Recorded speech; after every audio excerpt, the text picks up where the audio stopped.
l'antenne d'Europe 1 est ouverte jusqu'à 1h, heure à laquelle vous retrouverez Taratata. Mais auparavant, c'est votre petite musique intérieure que l'on va entendre sur les ondes. Ce soir, au 39 21 Standard d'Europe 1, vous serez accueillis par Asiba et Quentin.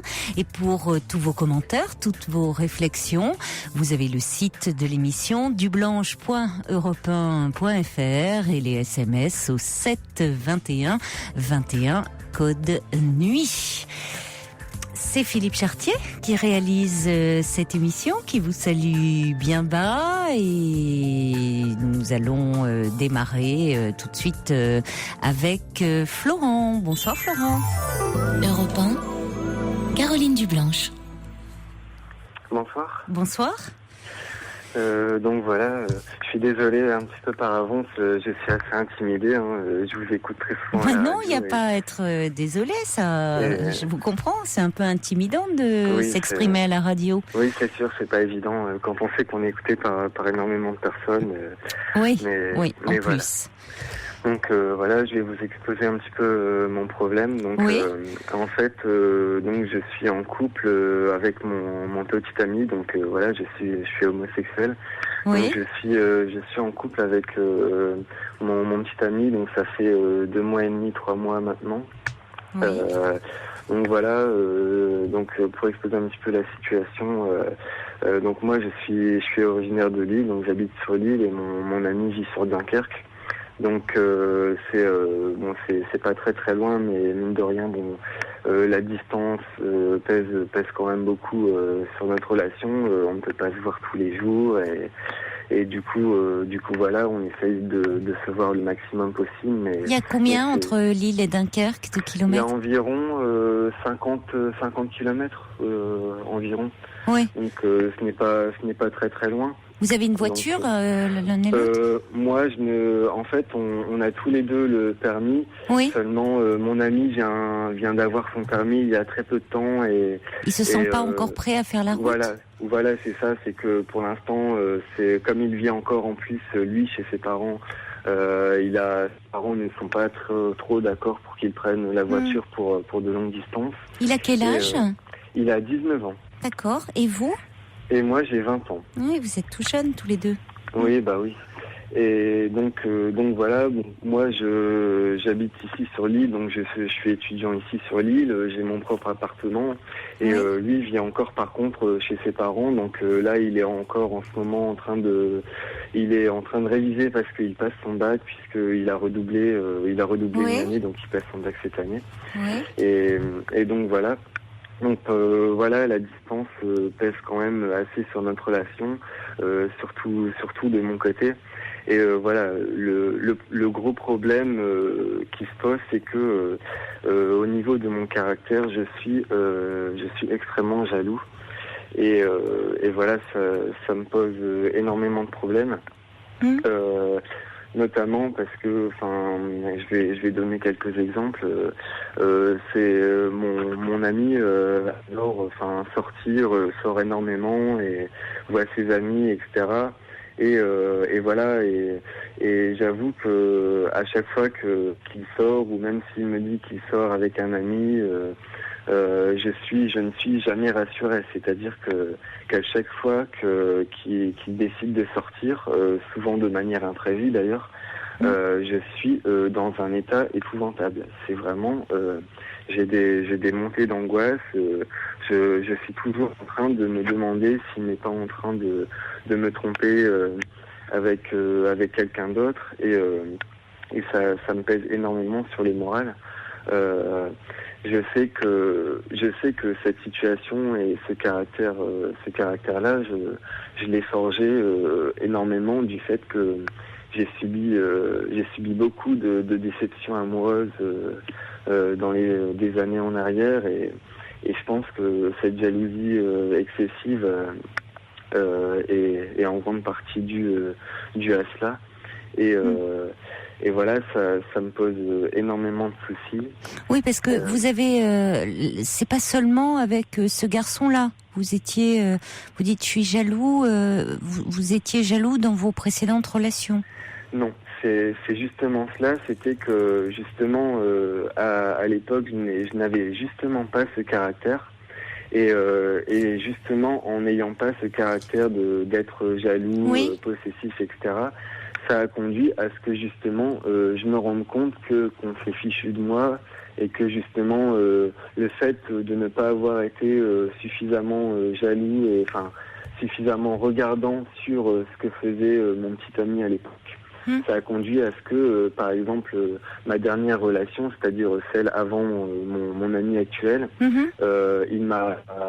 en fait, on s'est lâché et il faut savoir qu'il a fini par me tromper, en fait, alors qu'on était encore en couple, et qu'il a fini finalement par partir avec un autre. Et en fait...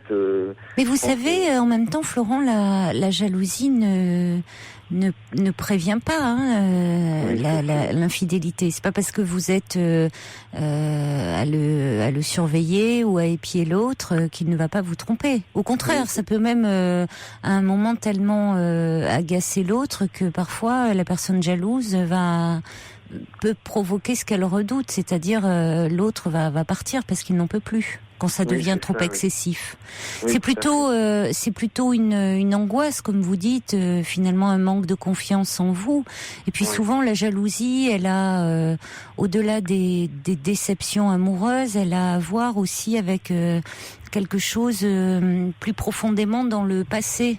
On peut avoir mal supporté des séparations, il y a pas mal de choses dans le trajet, dans une histoire personnelle ou la naissance d'un frère ou d'une sœur, ou enfin il peut y avoir des événements dans le parcours de vie qui peuvent expliquer comme ça un sentiment de jalousie. Je ne sais pas si ça vous renvoie à quelque chose qu'après on va reporter dans le cadre d'une relation amoureuse. Oui. C'est vrai que je ne vois pas bien à quoi ça peut d'où ça peut provenir, sachant que par rapport à ce que vous disiez à l'instant, la naissance d'un frère ou d'une sœur, je suis fils unique. Vous êtes fils unique. Donc voilà. Je n'ai pas donc mes parents. Des séparations qui peuvent avoir été mal vécues, mais parfois même des séparations telles que l'entrée à l'école, l'entrée en crèche, vous avez un sevrage. Enfin, il y a plein de choses qui peuvent être compliquées, qui peuvent un sentiment d'insécurité, finalement un manque de confiance en soi. Alors effectivement, les déceptions ne vous aident pas, ou au fond, vous dites, vous avez été avec des personnes qui, dites-vous, ont abusé au fond de votre confiance. Je sais pas si elles ont, en tout cas, elles ne vous ont pas été fidèles. Mais ce garçon-là, c'est finalement ce qui est embêtant pour vous. Il en parle, vous voyez, il vous dit qu'il sort avec des amis. Oui, c'est plutôt bon signe. Enfin, quelqu'un qui est vraiment dans l'idée de tromper, il agit plutôt en douce. Oui, c'est vrai, oui. À moins d'être particulièrement pervers, ce qui est vraiment. Donc là, il en parle, voilà. Il vous a au téléphone, il vous dit qu'il sort. Et chez vous, ça provoque une angoisse terrible, comme si pendant qu'il sortait, forcément, il allait faire une rencontre extraordinaire et rencontrer quelqu'un qui allait être mieux que vous, plus séduisant, plus. Vous vous dépréciez à ce moment-là?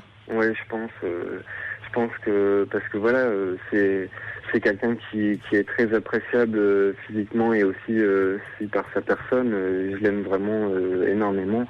Et voilà, et c'est vrai que par exemple à chaque occasion qu'il nous arrive de nous voir, je suis toujours en train et je me rends toujours compte de ça après coup, c'est-à-dire quand je rentre chez moi après, je me rends toujours compte que je suis continuellement, quand je le vois, en train de lui demander s'il m'aime, s'il me trouve beau, s'il me trouve sympa. Enfin, je caricature un petit peu, mais je suis toujours en train de lui poser tout un tas de questions. Je suis continuellement, à chaque fois que je le vois, en train de lui poser des questions.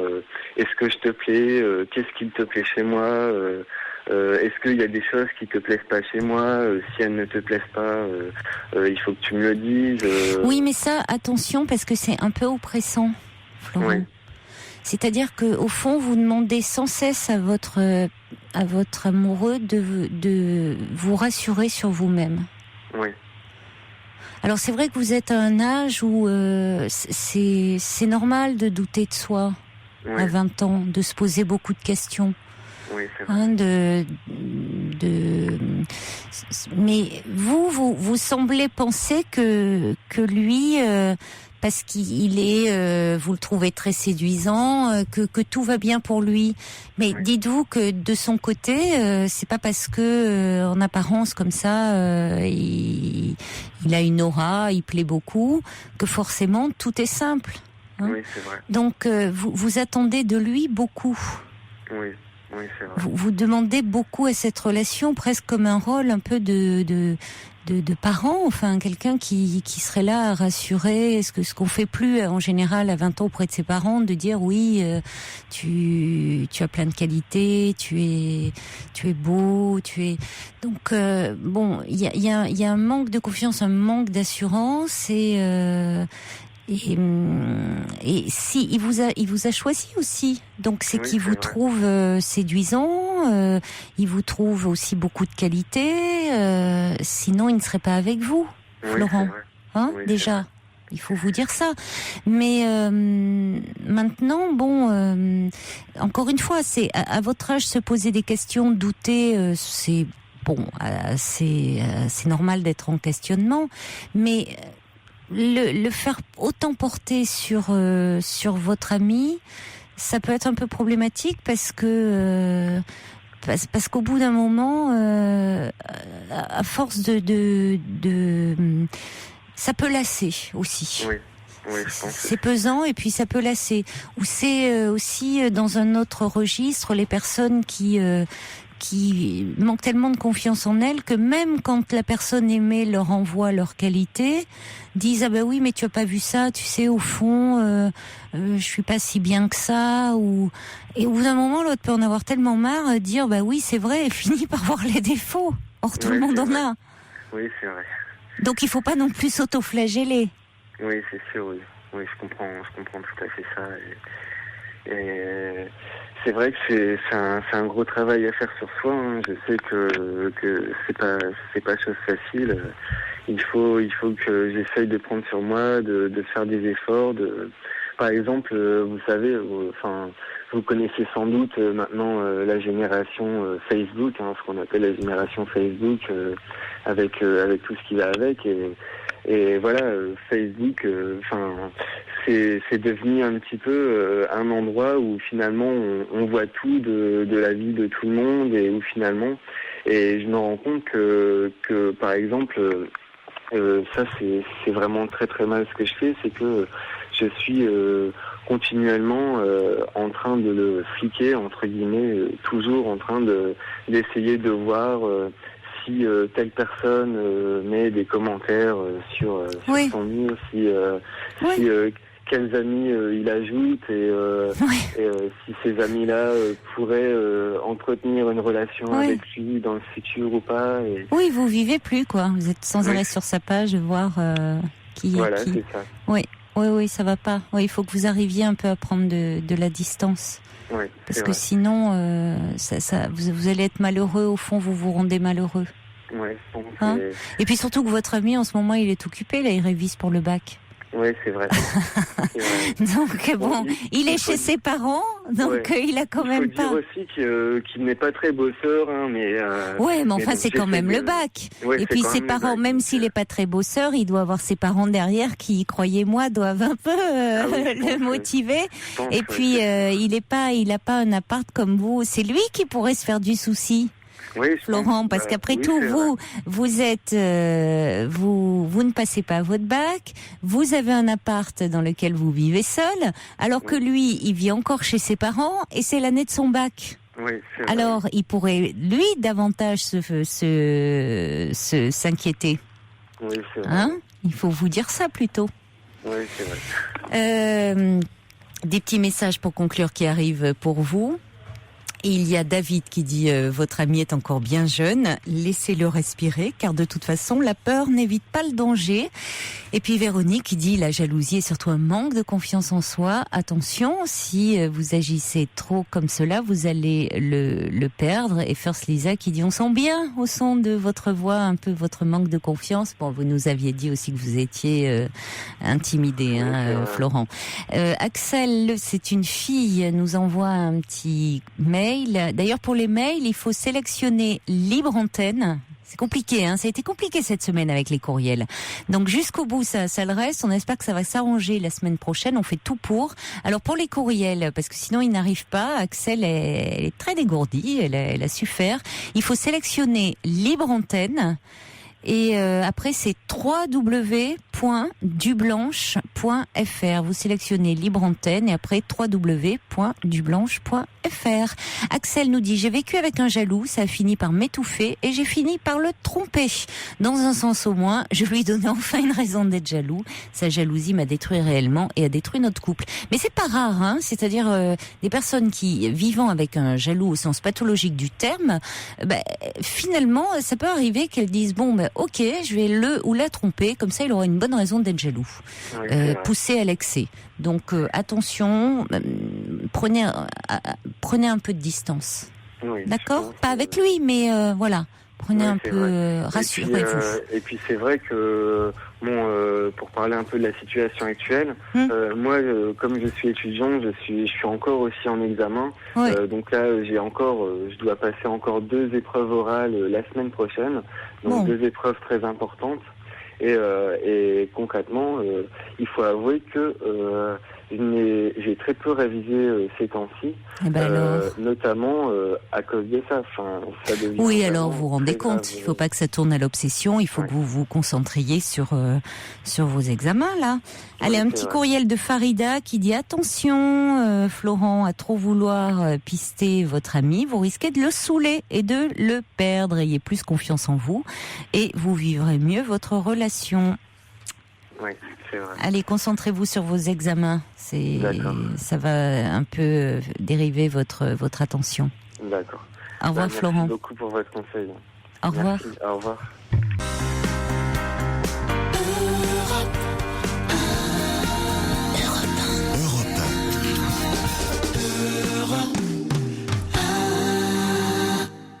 Bonsoir Eric.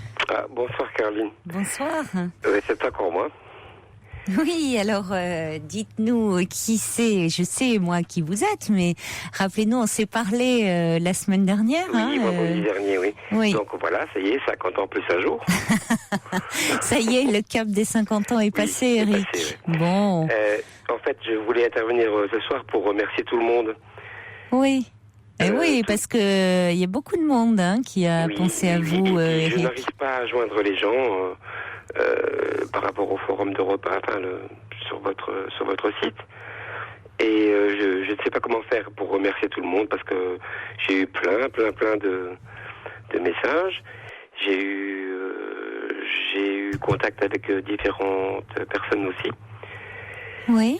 Par la suite de cette émission, et puis je suis vraiment très content, quoi. Et sur le forum, vous n'avez pas pu entrer en contact avec... Je ne sais pas trop comment faire, en fait. Bon, j'ai essayé d'envoyer des petits messages, mais je ne sais pas comment rentrer en contact avec les gens.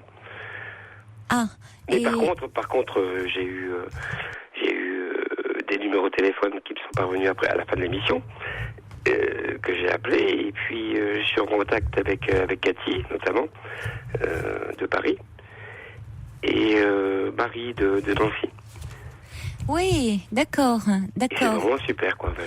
Oui, mais parce que hier il y avait beaucoup. Alors il y avait quelqu'un. Beaucoup ont envoyé. Sergio avait été même le premier puisque dès mercredi minuit, il disait je voulais souhaiter un très bel anniversaire à Eric. Je l'avais pas lu le mercredi. L'ami qui est passionné de chevaux.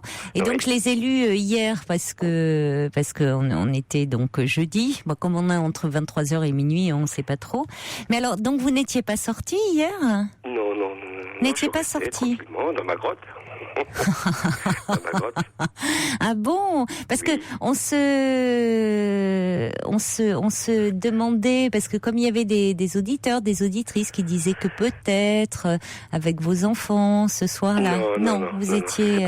Ça s'est mais- pas passé comme ça. Non, mais c'est pas bien grave. Non. Bah, c'est Ça peut toujours pour se moi, faire c'est justement- plus tard, après tout. Excusez-moi. Ça peut peut-être se faire plus tard. ça se fera peut-être. C'est pas obligé. Mais bon, encore une fois, le plus touchant pour moi, c'était justement d'avoir plein de messages comme ça, de gens Oui. que je ne connais pas, quoi. De voir que voilà des personnes que au fond vous ne connaissez pas, mais qui étaient à l'écoute le soir où vous nous avez appelé pour parler de ce cap un peu des 50 ans difficiles à passer pour vous, et de ce sentiment d'avoir raté votre vie, oui. d'avoir c'est Mais ça bon, comme encore une fois, c'était pas le cap des 50 ans qui était plus important. Oui. Plus important, c'était bon, la solitude, etc. C'est ça. Mais c'est très chouette par ce biais de votre émission, justement, d'avoir des contacts avec des gens, quoi. Oui. Et ça, c'est vraiment... Et bon... j'ai écouté l'émission d'hier soir, où pas mal de gens m'ont souhaité un bon anniversaire. Et Oui. je suis ravi, quoi. Et je Beaucoup, tiens à oui. les remercier, quoi. Oui, mais c'est très délicat de votre part d'appeler ce soir. Je voulais lire votre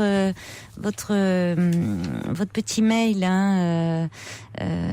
où vous les remerciez par mail. Et puis quand j'ai vu que vous aviez appelé le standard, là, le 3921, je me suis dit autant qu'Eric le dise lui-même, c'est encore mieux. Parce que sinon j'aurais lu votre message, mais après quand j'ai vu que vous aviez appelé, je me suis dit Mais moi, voilà. Encore une fois, je veux pas monopoliser. Vous aviez signé l'ogre Eric d'ailleurs. Oui, entre guillemets. C'était, oui, mais bien sûr, mais il y a de très gentils ogres. Regardez Shrek, hein.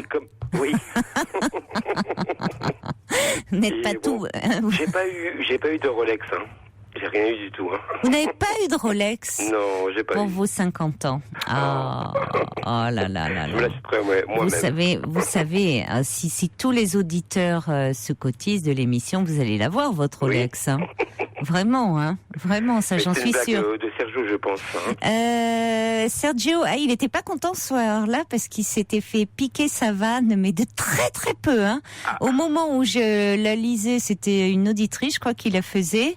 Mais alors, il se l'était fait piquer de quelques secondes parce que son SMS arrivait. Il est pas là, Sergio, ce soir. Sinon, il serait heureux. Je suis sûre qu'il aurait déjà envoyé un SMS. Mais vous voyez, il est pas là parce que sinon, je suis sûre qu'il aurait envoyé un petit message. Hein.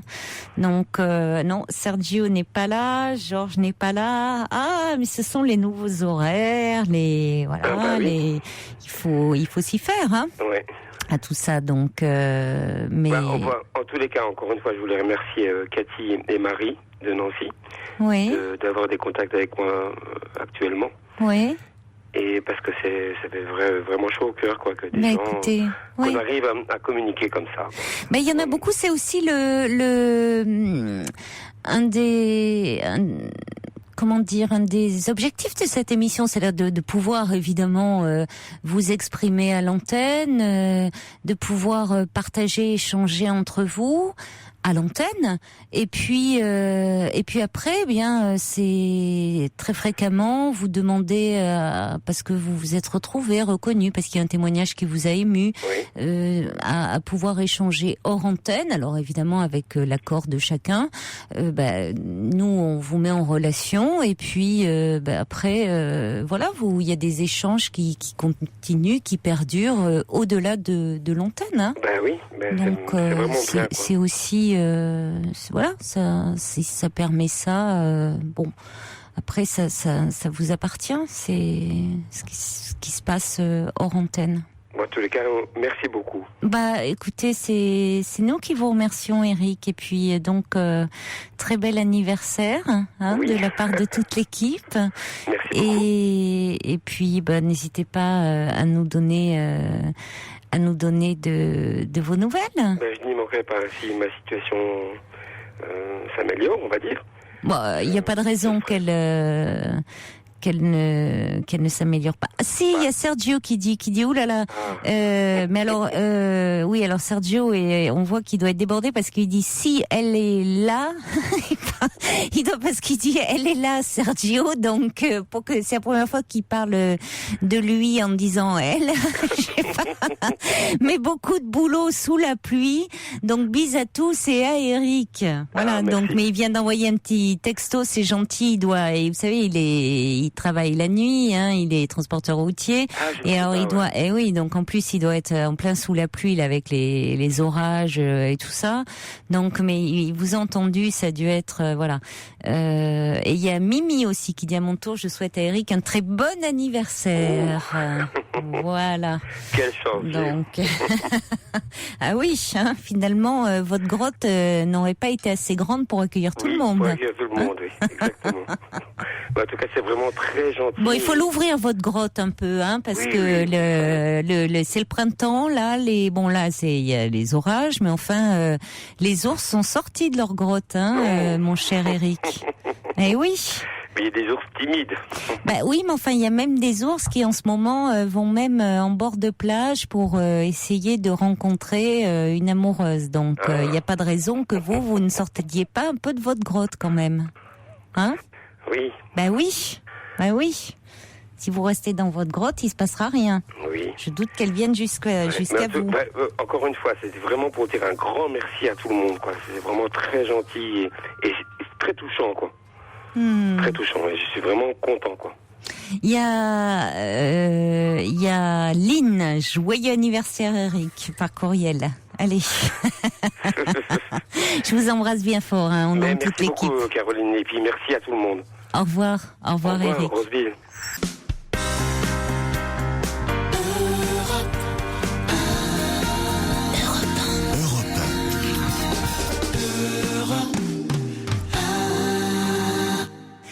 Un petit SMS au 7 21 21 code de nuit. Laurent du 68. Qu'est-ce que c'est comme département ça, le 68? C'est pas l'Isère, qui me dit 3 coups de klaxon pour les 50 bougies d'Eric. Bonne nuit à tous. Un autre message qui me dit puis-je savoir où elle se trouve cette grotte, Eric? Ah, et ça, je ne sais pas. Eric, c'est bien gardé de le dire. Hein. Il la préserve sa grotte. Hein. Il n'a pas envie qu'on vienne la visiter. Hein. Celle qui aura accès, ça sera vraiment un grand privilège. Il y a First Lisa qui dit bon, alors j'avais dit que Sergio n'était pas là et Georges est-il là? Et non. Figurez-vous, Georges est en vadrouille. Ah, vous savez, même un orage, ça ne l'arrête pas, hein, Georges. Et puis il ne travaille pas. Non.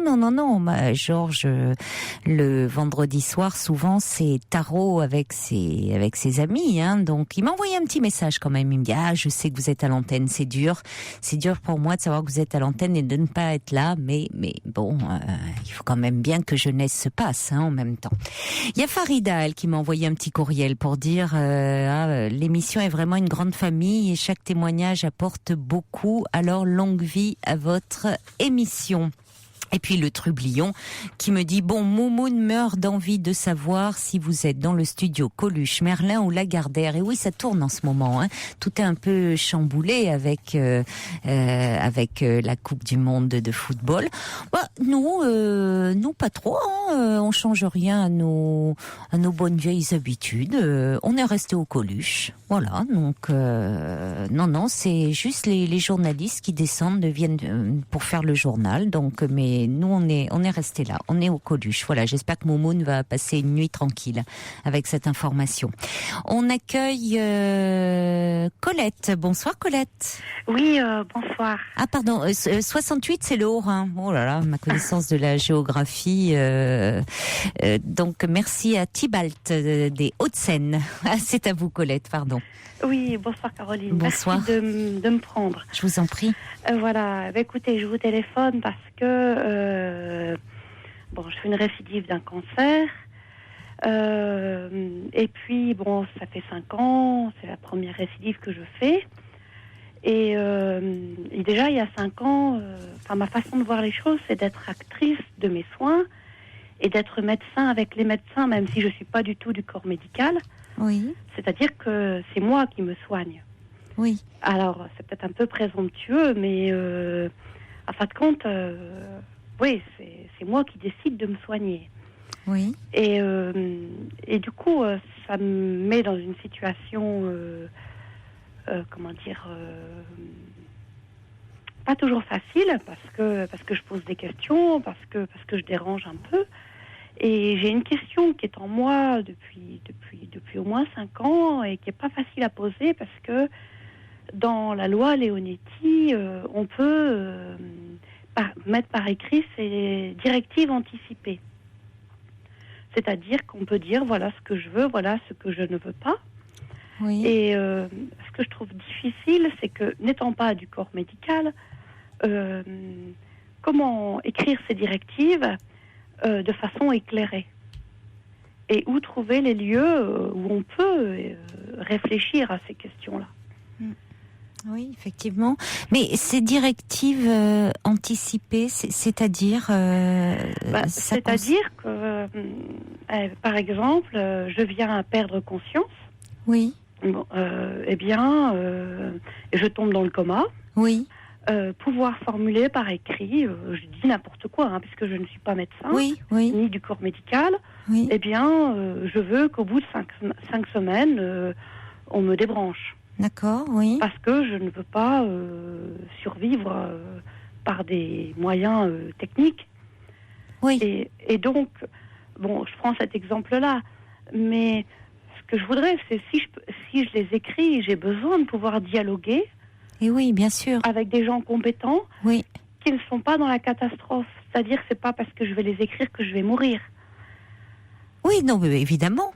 Oui, mais, puis qui vous informent finalement de façon assez neutre, c'est-à-dire sans donner eux leur point de vue, c'est-à-dire en toute c'est ça que j'entends par neutre, c'est-à-dire qu'ils ne cherchent pas à vous influencer. Ou qui puissent aussi m'éclairer, parce que qui vous explique vraiment, qui vous donne toutes les informations, mais sans chercher à vous, comment dire, à décider à ma place. À décider à votre place, c'est-à-dire à vous influencer, oui. Oui, voilà. Oui. Mais c'est vrai que ces questions-là, moi je vois une fois le corps médical m'a dit, mais c'est pas le moment d'y penser. Vous êtes dans la vie, vous êtes pas là. Et donc, ça me permet pas de répondre à cette question-là. Et c'est vrai que c'est...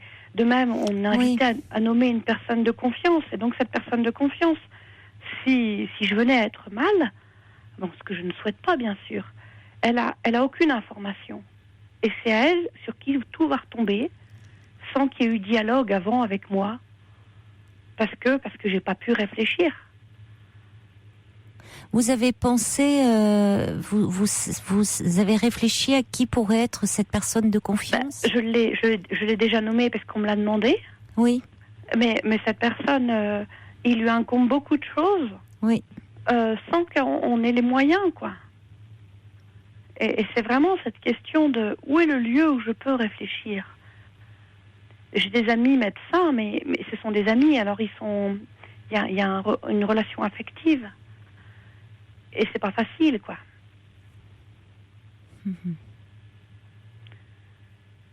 Oui, c'est compliqué. Mais, c'est-à-dire, de toute façon,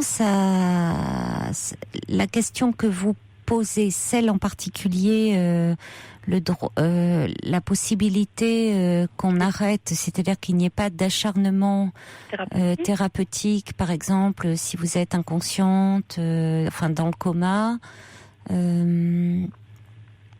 c'est en général, c'est-à-dire que ça pose, c'est toute la question autour de l'euthanasie, mais en général, si c'est une personne qui est dans des suites d'une maladie, ce sont des choses qui se font, à l'hôpital ou Oui, mais ce que je veux dire, c'est que je peux pas m'exprimer, en gros. Vous ne pouvez pas donner votre point de vue. Bah oui. Il n'y a pas d'association de malades. Il y a quelqu'un qui envoie un SMS là. Il n'y a pas des associations de. Je ne sais pas. Et parce que des questions comme la ça. Ligue contre le cancer, les associations. On me dit, c'est au médecin qu'il faut poser la question. C'est ce qu'on vous répond. Ouais, une fois j'ai posé la question à mon médecin généraliste. Il m'a dit, mais les médecins, bien sûr qu'ils sont humains, mais ça m'envoie pas à ma question. C'est-à-dire que qu'est-ce que je peux écrire moi? Mais est-ce qu'il faut que ça soit écrit? Les directives anticipées, oui. Oui, mais parce que c'est très compliqué, parce qu'effectivement, on ne peut pas savoir. C'est très difficile de savoir. En même temps, c'est là où c'est compliqué, parce que d'anticiper sur. On peut d'anticiper, j'ai envie de dire là maintenant, alors que bon, évidemment, c'est le fait d'être confronté à cette récidive de cancer qui vous fait, je comprends, réfléchir à toutes ces questions essentielles. Mais pour autant, après, avant d'y être vraiment confronté, il y a des gens qui peuvent aussi changer d'avis. Je parle évidemment avant d'être dans une situation où on perd la conscience. Bien sûr. Mais il y a des personnes qui disaient jusqu'au bout, moi je veux qu'on me débranche, et puis finalement qui ne le veulent plus. Enfin, c'est pour ça que c'est très compliqué d'être. J'entends bien, mais on peut toujours, je sais, parce que j'ai pas mal bouquiné, que c'est toujours révocable. Bon, alors on vient de me dire que l'heure de l'émission Taratata est avancée. Je suis désolée parce que sur un tel thème, c'est vraiment très compliqué. Ouais. Bon, on pourra continuer à en parler parce que le thème que vous soulevez est très compliqué. Il y avait des réactions où on parlait de l'association la DMD pour le droit à mourir dans la dignité. Ce que je vous propose, c'est peut-être qu'on en parle, qu'on continue la semaine prochaine. Parce que je suis désolée qu'on se quitte comme ça, mais j'ai pas le choix avec la rediffusion de l'émission. Tout à fait. Je vous prie de m'excuser. Rappelez-moi, enfin, on en reparle la semaine prochaine si vous voulez. D'accord.